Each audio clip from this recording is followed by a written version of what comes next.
Welcome, everyone, to Candidate Conversations. I'm Kristine Johnson. CBSN New York is holding in-depth conversations with the 2021 New Jersey gubernatorial candidates.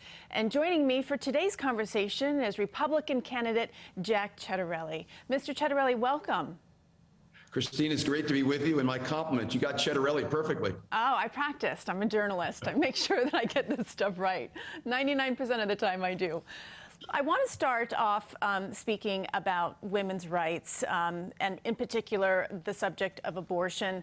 Mr. Murphy has said that this is going to be #1 on his agenda should he be reelected to governor.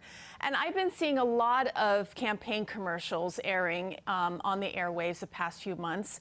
And the one that I've seen in particular makes you out to be completely against the women's right to choose. Is that misleading? It's not just misleading, Kristine, it's a lie. And all those commercials you see, they're all from Phil Murphy. They haven't been from me.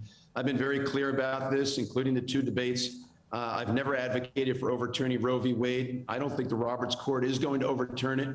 But if it does, I will always protect a woman's right to choose here in New Jersey. I do believe there should be restrictions, and we can certainly talk about those. Restrictions that I think are very reasonable, very mainstream, and have the support of a majority of New Jerseyans. The majority of New Jerseyans do not support Phil Murphy's positions on abortion, and even the democratically controlled legislature won't send him the bill that he keeps asking for specific to abortion. Well, I know that you said that you do agree with codifying the women's right for an abortion, but you do bring up those restrictions. So let's talk about those. What are the restrictions that you do believe need to be enacted? Well, the science says that the developing baby is viable after 5 months. The science says the developing baby feels pain after 5 months during an abortion. So I think we should look to restrict abortion after 5 months. I think we should have parental notification. I've yet to find a single parent across the state, Republican or Democrat, that wouldn't want to know if their teenage daughter was pregnant and seeking an abortion. And the other thing is, we're not going to have abortions in months 7, 8, and 9 as performed by somebody other than an MD. Those are all the things that Phil Murphy supports. I just find that extreme. And those are things, excuse me, I just want to let our viewers know that are some of those things included in the Reproductive Freedom Act, which currently is above the Assembly. And it looks as though it could be a pared down version of that, which basically will give the right for a woman to get an abortion with those restrictions eliminated. Is that a bill that you would support? I would not support the Reproductive Freedom Act as written, and we have to have a discussion because the Reproductive Freedom Act, even if pared down, doesn't have any of the restrictions that I spoke of a minute ago. But it's interesting that you're all of a sudden hearing about that bill being pared down because of the 120 Democratic legislators that are on the ballot this year with the governorship. They're catching a lot of flack in the community about that bill. Phil Murphy is all alone on this bill. Now, if a woman, a New Jersey resident, came up to you and, let's just compare, although different subjects, the vaccines versus a woman's right to abortion. There are people saying it's my body, it's my right, I don't need to take this vaccine. Why isn't it the same for a woman seeking an abortion? I believe it is, and I think this is where Phil Murphy's been a hypocrite. And you'll notice he'll get very uncomfortable when you talk about my body, my choice, because that's the phraseology he uses with regard to abortion. I support my body, my choice. But it doesn't seem as though he always supports that when it comes to the vaccination. I'm vaccinated, Kristine. I promoted that, and I strongly encourage people to get vaccinated. But do I believe that government has a right to tell people they have to take that vaccine? I don't. I've been very consistent in my bodily autonomy positions. Well, just full disclosure, the governor does say that he believes that people should be vaccinated, and there are some restrictions in regards to that, but he also has allowed people to take weekly testing. But speaking of those vaccinations, let's go ahead and move on to that with the COVID and the vaccines and all of the masks. Early on in this pandemic, you were quoted as saying that children are not vulnerable to this virus. They clearly are. Do you regret saying that? Well, what I said, Kristine, I wish I could have said better, but my position with regard to children, the virus, has been perfectly consistent with the CDC, which has said that children are not as vulnerable to serious illness or death. Certainly one hospitalized child is one too many. One loss of life amongst the child is one too many. And I'll always promote, preserve, and protect the public health and safety. So you have said that you do believe in the right that people should be able to choose whether or not they have the vaccine. They also have the right to choose whether or not they should wear a mask. If things should start to worsen, the conditions, more infections, more deaths, more hospitalizations, if you were elected governor, how then would you change those mandates? Would you enforce stricter mandates for masks and vaccinations? And Kristine, I've never said the pandemic was easy, and when your ICU units are at full capacity in all 71 of our hospitals, I think a governor has to do what a governor has to do to promote, preserve, protect the public health and safety. So depending on the circumstances, we'll always do right by New Jerseyans. So should that happen, I just want to make clear, you may and could very well implement a mandate for vaccines and masks. I'm not going to ever mandate vaccines. I'm not going to do that. I don't think government has a right to tell people they have to take a vaccine. All right. Let's get to those booster shots. You know, the FDA has been hard at work about getting those authorized. The White House is working on plans for their rollout. If you were elected governor, how would you aid in that? Well, we have to make sure that people have access, and we have to engage community leadership where there is vaccine hesitancy. Hats off to Patterson. Patterson has a vaccination rate that far exceeds the vaccination rate in many of our other cities where there is vaccine hesitancy, unfortunately, amongst the Black and brown community. But Patterson has done a magnificent job, not just because the vaccine is easy to get access to, but because community leaders have been very, very involved in communicating with people in the community about why they should get vaccinated. And I want to look to Patterson as a model. And do you think that that's why roughly 80% of New Jersey residents that are eligible for the booster still haven't received it? Yeah, I think that people might just be comfortable with the fact that they've gotten vaccinated now, you know, well, I don't know if I need to get the booster. I think if you've been vaccinated, you should get the booster. So we've had a phenomenal vaccination rate in New Jersey. Our transmission rate is significantly below 1. Our hospitals right now have only about 10 to 12 people per hospital in them. So New Jersey's done a really, really good job, but we have to stay vigilant. And I think, again, my job as governor in promoting, preserving, and protecting the public health and safety is to encourage people to get vaccinated, and that includes the booster. And what about their younger teens and also the new age group, the 5 to 11-year-olds? Would you support allowing pediatricians to be able to give out these vaccines? Well, Kristine, thank you for bringing that up, because I often forget to mention that if you want to get more people vaccinated, how about if you leverage the doctor-patient relationship? I know that my relationship with my primary care doctor is very personal, and doctors administer vaccines all the time. Phil Murphy has totally undermined the relationship between the doctor and their patients. A couple months, it was last year, they gave all the doctors guidelines on what kind of refrigeration to have in place so they could be given the COVID-19 vaccine, and then they were never giving it to them. So if we want to increase our vaccination rates, leverage the doctor-patient relationship. Phil Murphy's totally undermined that relationship. Rewinding to the height of the pandemic, boy, there were a lot of issues that were revealed in the inequities in our state. One of them, the unemployment debacle that took place and people having so many problems, some even still today receiving those checks. A lot of it had to deal with our infrastructure. Our computer systems were just completely out of date. How do you plan on improving all of that? Well, Kristine, I noticed you keep using the word "we" there, and that's because you're a fellow New Jerseyan. But listen, the failure of our systems was revealed in this pandemic. We've got a 40-plus-year-old COBOL system running unemployment. Okay, motor vehicles has been a total disaster. Citizens have been inconvenienced left and right. The University of Chicago, Kristine, did a study of all 50 states' responsiveness to citizens during the pandemic.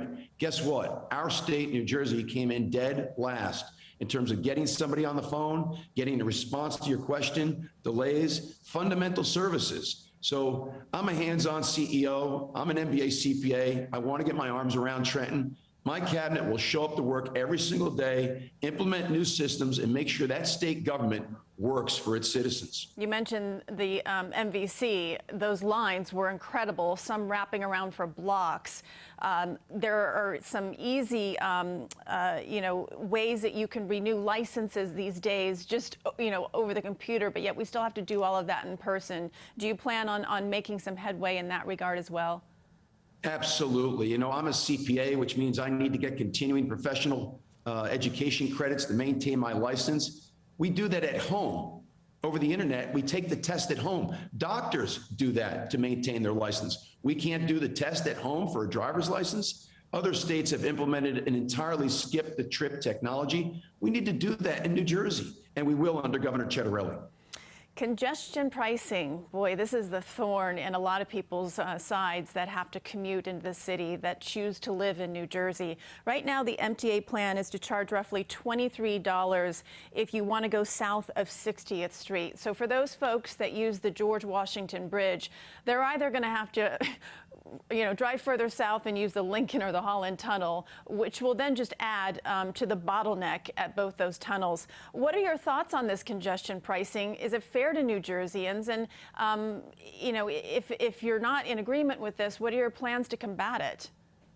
So I'm all for getting more cars off the road. I'm all for getting people to use mass transit, but this isn't the way to do it. I mean, talk about poking New Jerseyans in the eye, considering what it is they pay to cross the river, considering the fact that there are 400,000 New Jerseyans that work in New York, that stimulate that economy and pay income tax to New York. It's a $2 billion windfall for New York. We don't collect any income tax from those 400,000 New Jerseyans. So I'll use every lever available to me to make sure that congestion pricing doesn't go through as proposed. There's got to be a better way, but we're not doing this to New Jerseyans. I will advocate for them every day of the week. Phil Murphy's been silent on this.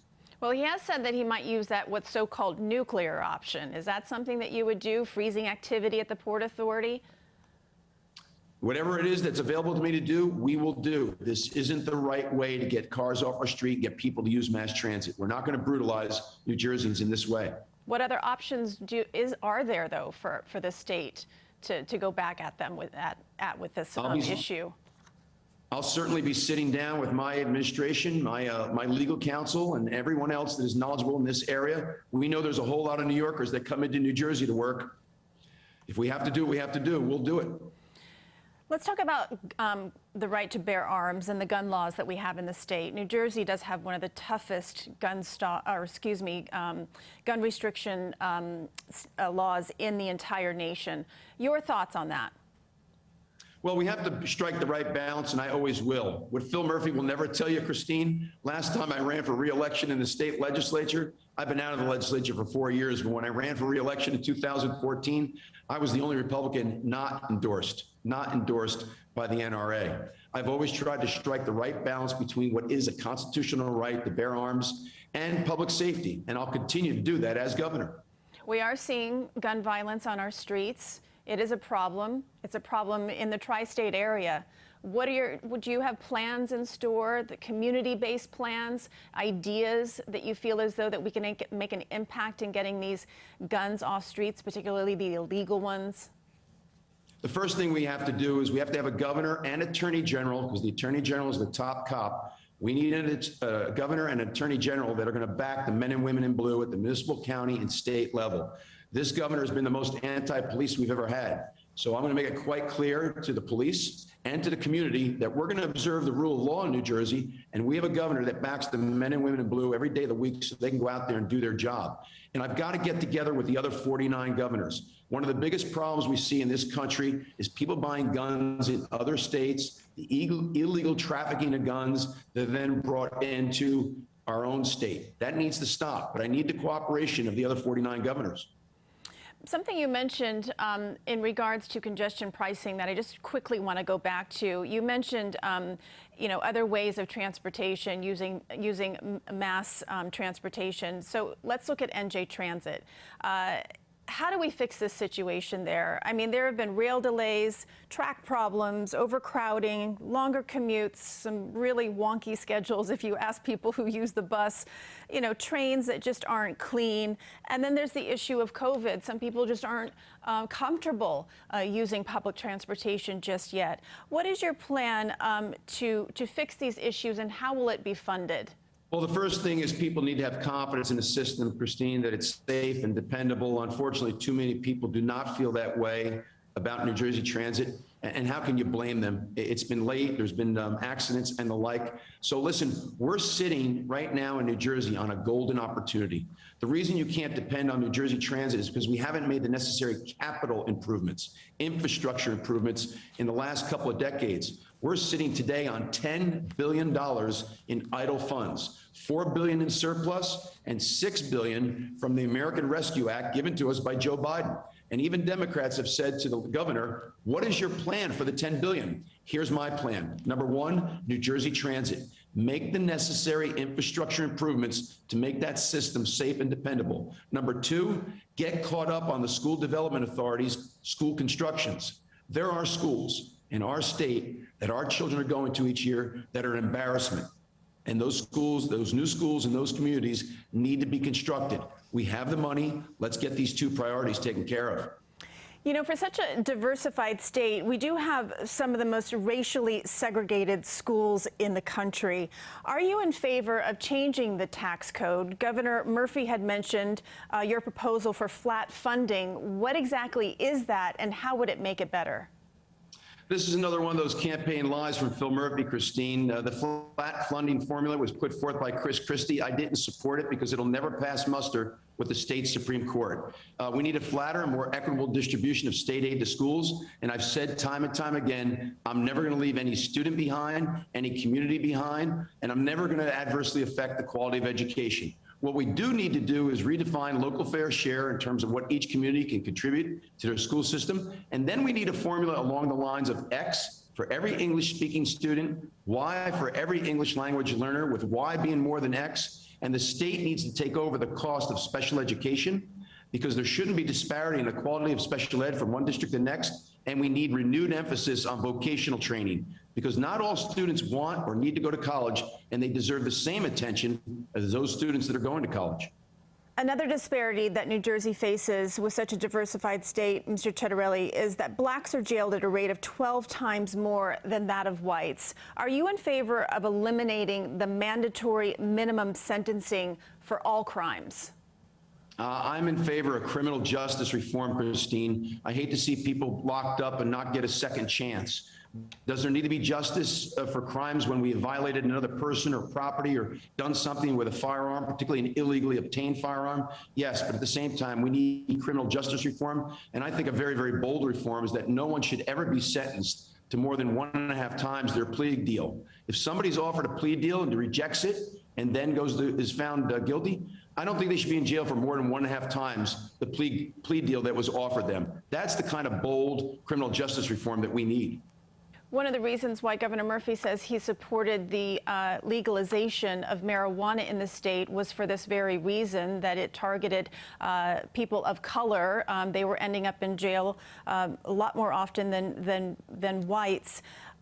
You said something that with the legalization of pot in New Jersey, that if the rollout doesn't go well, you would want to delegalize pot. Can you just explain what you meant by that, and how would you go by delegalizing it if the state has already, passed a referendum that does in fact make it legal?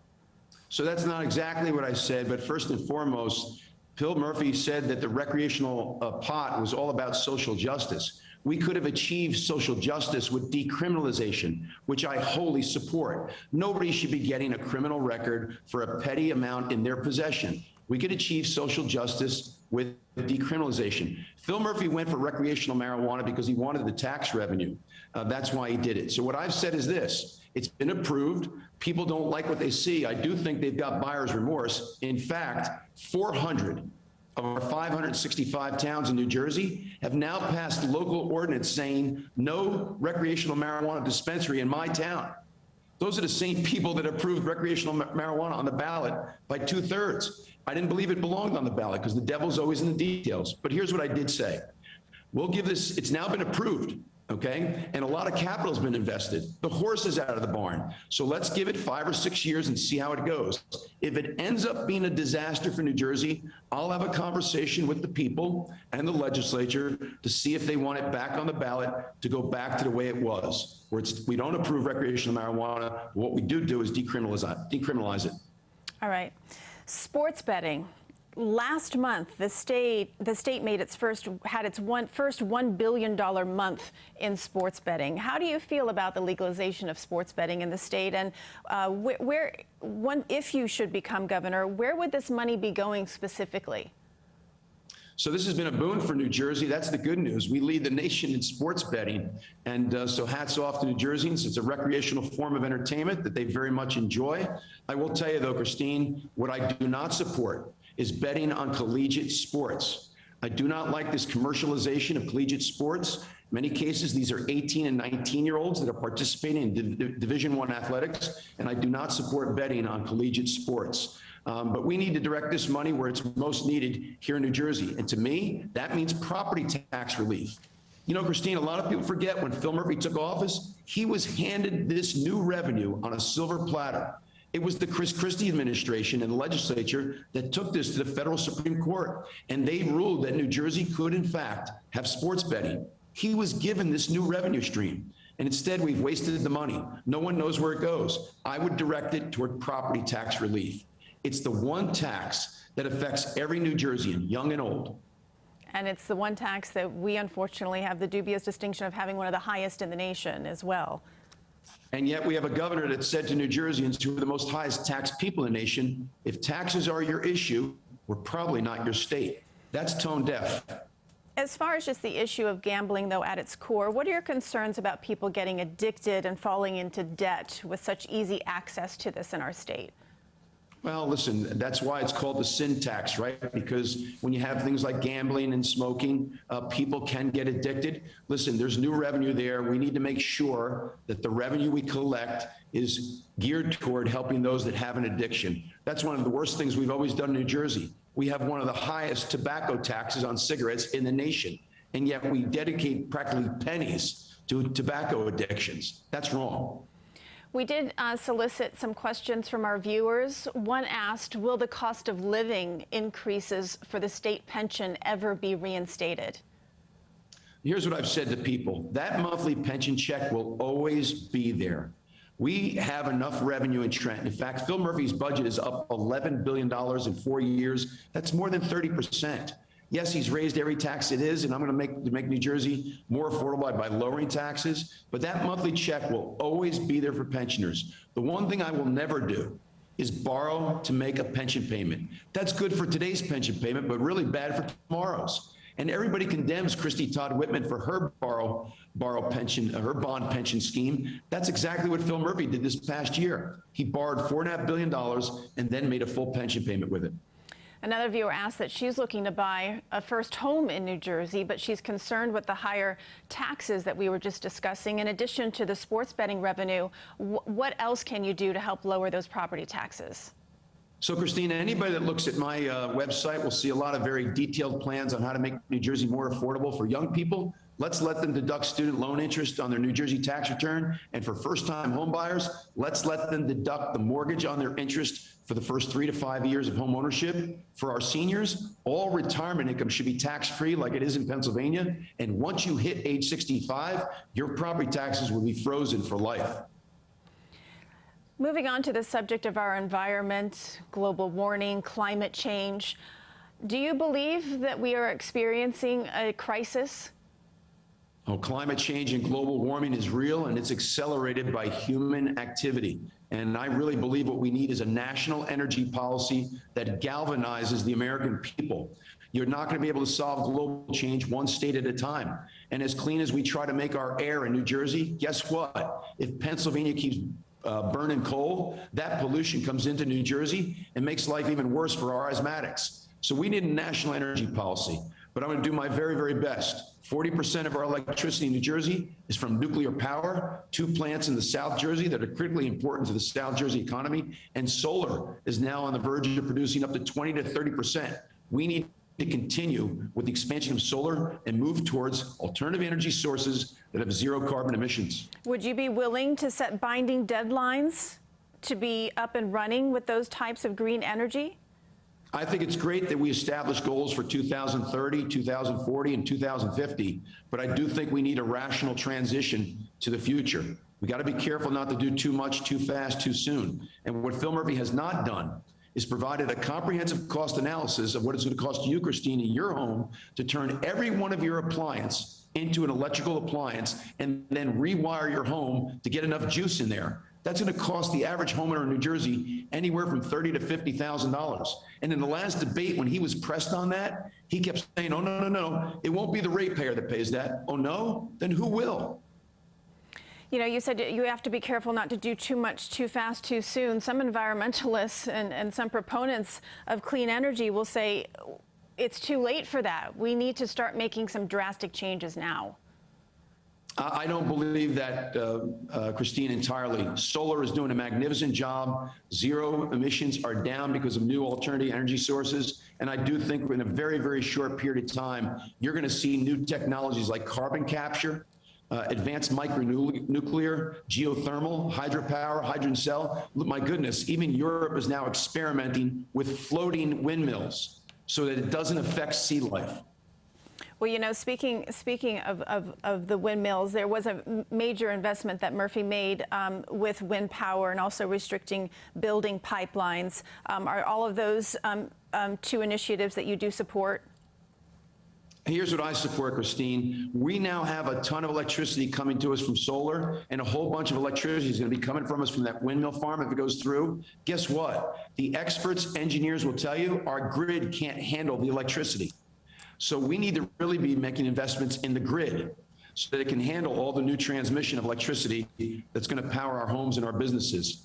And I will also say that I think a better use right now of taxpayer dollars, getting people out of harm's way. I went on tours of neighborhoods after Tropical Storm Ida. We've got young couples that are buying homes that have been flooded 10 times in the past 30 years that are within 200 yards of the riverbank. That's an exploitation of people. The rivers are reclaiming the flood basin. We got to use a Blue Acres program to get those homes out of there, commit that land to open space, and stop exploiting people by having them buy homes in floodplains. We have one of the highest unemployment rates in the country, and yet we're in a very interesting time where there are jobs out there, but it appears people just do not want to go back to work right now. How do we resolve this conundrum that we're facing? Kristine, let me be clear. We are our brothers and sisters' keeper, and there will always be a social safety net under Governor Ciattarelli, and I will always be taking care of the hardship cases. But know this, if you make the benefit too easy and too long, you're going to end up what we have right now in New Jersey. And you alluded to it. We've got one of the highest unemployment rates in the nation, and yet everywhere you go, there's a help wanted sign. And making matters worse, go talk to any small business, and they will tell you people walk in and say, hey, I'm happy to work for you, but you got to pay me cash. I don't want to lose my unemployment. So I do think it's time for a little tough love, and I do think the Department of Labor needs to get back to verifying whether or not you're looking for work before you get your unemployment benefits. Phil Murphy's Department of Labor has stopped doing that. There are a lot more registered Democrats in the state versus Republicans, Mr. Ciattarelli. And I'd like to know, voter turnout is going to be a big issue for you. Here in the home stretch, what is your plan to get as many people out to the polls? Hey, Kristine, I've been on the campaign trail from January 2020. I've been out here for 22 plus months, and I'm going to do it for 2 more weeks. I can't tell you how much energy there is out there. That's why you declare early, to generate energy and excitement in the community for what can be. And I tell the people of New Jersey, if you want change, you need to make a change. And this election is an opportunity to do that. So I'm not worried about voter turnout. I think we've done a really good job of getting people energized about this election. All right. It's been a pleasure speaking with you. Jack Ciattarelli, the Republican candidate for New Jersey governor. It was great to talk to you about all of these different topics. We appreciate your time, and it's great to see you healthy. Thank you, Kristine. And thank you at home for joining us. And don't forget to get out and vote. I'm Kristine Johnson.